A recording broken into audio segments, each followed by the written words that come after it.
მას ჰქონდა იდეა, რომ ისინი არ ყიდიან არამედ ფეხსაცმელს, არამედ ყიდიან სერვისს. მოგესალმებით.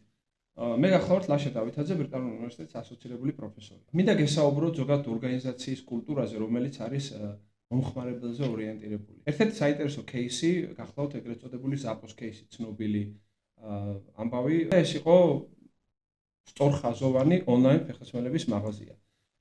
ზაპოს გენერალური დირექტორი, ანუ CEO, გახდათ აღმასრულებელი დირექტორი, გახდათ ტონი შიე და ტონი შიეს ჰქონდა ესეთი იდეა და ხედვა, რომ ეს კომპანია გახლავთ არა მარტო ფეხსაცმელების მაღაზია, რომელიც ონლაინ ყიდის ფეხსაცმელებს, არამედ მაღაზია, რომელიც ყიდის სერვისს ასევე. თავაზობდა მოხმარებელს 24 საათიან სერვისს, ის თავაზობდა 60 დღიან სერვისს, თავაზობდა უფასო დაბრუნებას თუ არ მოეწონებოდა სერვისი და ეგრეთ წოდებული wow ეფექტი, რომელიც გარკვეულ თქვათ დადებით ემოციებს ახდენდა მომხმარებლებში. რა თქმა უნდა, ამის მისაღწევად გარკვეული ნაბიჯების გადადგმა დაჭირდა და მინდა რამოდენიმე მთავარნიშნულოვან ნაბიჯს გავუსვა ხაზი, რამაც განაპირობა უშუალოდ ამ ორგანიზაციის წარმატება.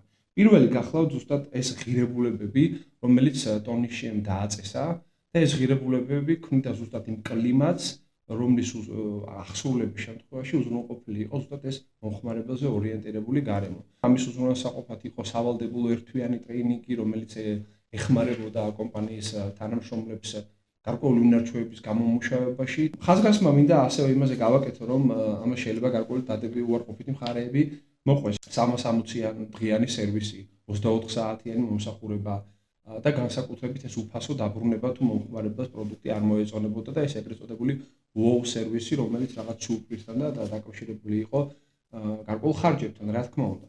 თუმცა ტონი შიე, აღმასრულებელი დირექტორი ამ კომპანიის ზაპოსი, ამ ხარჯს არ ხედავდა როგორც ხარჯს, არამედ ხედავდა როგორც ინვესტიციას. მოგვიანებით ტონი შიეს ეს კომპანია ზაპო თვითონ ამაზონმა შეიძინა საკმაოდ დიდ თანხად, რომელიც კიდევ ერთხელ ხაზს უსვამს ამ კომპანიის ძალიან დიდ, მათ შორის ფინანსურ წარმატებას.